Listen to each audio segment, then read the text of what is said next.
You got to look at the ballot tabulator and how the votes are tallied. And that was my focus when I went to the Detroit AV Counting Board. I was one of those folks that was not specifically assigned to any particular counting station. I was looking at the big picture. And we'll go over what I found here in a sec. First of all, everybody hopefully has seen the idea that there's been a lot of voter anomalies. This is our first clue that something's happened. When you're on the ground, you can see all the things that are happening, you know, onesie twosie style. You say, hey, wait a minute, that envelope was backdated, or you can see that they adjudicated something in favor of the Democrat instead of the Republican or something like that. That's easy to go off and see, but it's very difficult to see the big picture. That comes out afterwards with experts like Colonel Waldron. And in this case, we first started seeing issues when people were talking about Benford's law being violated. That's actually used in criminal court cases to determine whether or not fraud existed. So that was the first indicator that some of the analyses we've seen flagged that.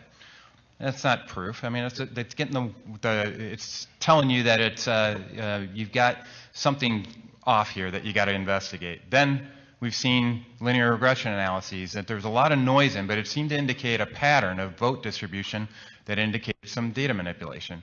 Then, most recently, we have actually seen folks who believe that they've identified specifically what the algorithm that was used to switch some of the data. So, some other things that were kind of odd, and you don't see while you're necessarily on the ground, but in retrospect, you'll be able to get access to it. This is actually documented as part of the affidavit that was submitted in a lawsuit that's put in Michigan by Sidney Powell and in other states. And you guys have voted quite a bit. You guys are, most of you have already served in office, right? Do you remember any of your votes being tabulated with a decimal point on the back of them? I don't remember any. My 8 years serving in the Michigan Senate, any times where I actually had a decimal point after a vote tally. So that would suggest that a partial person was voting? Well, sometimes, you know, there were people that tried to make you feel like a partial person when you serve, but no, that wasn't the case here. And so you guys have probably all heard about what I call the little switch, the Antrim County. We've heard testimony on that already today and some of the things that could possibly happen. Getting into the possible technical reasons for that is maybe you have an internal ballot barcode switch on it where they have one barcode style or ballot style that's flagged, and then when they associate a specific scan of a vote, they flip it over to a different barcode style that may have the voters or the candidates flipped in it. Something else is something called a ranked choice voting algorithm. It's one of the modules inside of the Dominion suite. And this is where you might see evidence of, this is the only place that I know of at least that can start putting in fractions into your vote. Because if you meet a certain vote threshold, it'll go off and switch that, it'll prioritize the votes for the second choice, if you will, and give them 10% of the first choice of whoever, or 10% or whatever number you specify. It'll actually get into the point of allocating percentages of votes to one of the candidates. Another thing is data manipulation via remote access. And another thing to look at as you guys investigate what happened here or didn't happen inside Arizona is take a look at your public accuracy tests. And there are people that, this is usually in Michigan at least, it's specified what the standards are for that by the Secretary of State. And if you don't run all the possible permutations of votes that might happen on a given ballot, you may leave gaps that can be exploited. And I would submit, we're going to show one of the examples of where we believe one of those gaps is that you could maybe flip a vote from a certain candidate to a write-in candidate and preload this with write-in candidates, and we think we have evidence of that happening in Detroit. So if you want to go off and check into this, one of the things you're going to need to do, is look into compact flashcards, event logs, and paper vote tallies. So these tabulator data cards, that's where the compact, that's where a lot of the election data we've been wanting to look at is going to be located, so please make sure you get your hands on that. Then we talk about the big switch. I'm not going to get any detail on this. Suffice it to say, in Michigan, you know, our current vote deficit for President Trump is being projected as 154,188 votes. We got more than that we can tie back to potential fraud. So in the state of Michigan, I know a lot of people have written us off in this context, but I tell you, Michigan's in play because of what the level of fraud we've seen. So here's what our Detroit AV Counting Board looked like. And essentially it was set up, so there's 503 precincts in the city of Detroit. They put in 134 of these ImageCast central stations all the way around. That's where the poll books were located. There are about 2 to 5 precincts per ImageCast central unit. We had 5 poll workers per station. Overall, I would submit there was probably less than 10 Republican workers at that whole night sitting at those, and by law, we're supposed to have a Republican and a Democrat adjudicating ballots.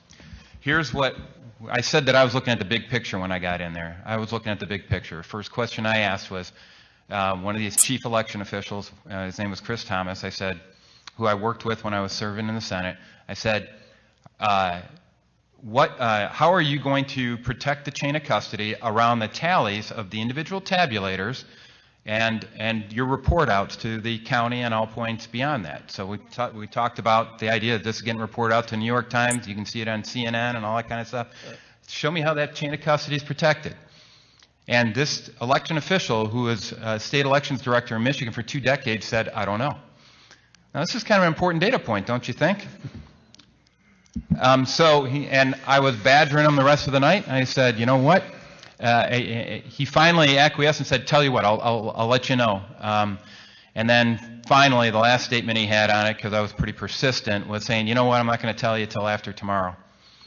And I go, well, you know what the primary duty of a poll challenger is? To make sure that the election process are executed effectively and efficiently and accurately and transparent manner.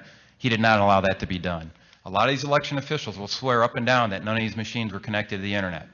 And that's based on propaganda being pushed by companies like Dominion Voting Systems. They will say that they have an air gap. They will say that they have firewalls in place. They have encryption in place. And I hope to demonstrate here that that doesn't mean a heck of a lot. Any hacker worth their salt knows that if one computer is connected to the internet, they're all connected to the internet, firewall or not. And so here's a diagram that I put together based on, this is literally midnight the next night before I forgot everything. I wanted to make sure I document everything that was there. I went through and physically traced all the cables from all the tabulators and adjudicators to the local data center at the top. So it's that local data center that we have election officials that did confirm that that was connected to the internet, but they said none of the tabulators or anything else were connected to the internet.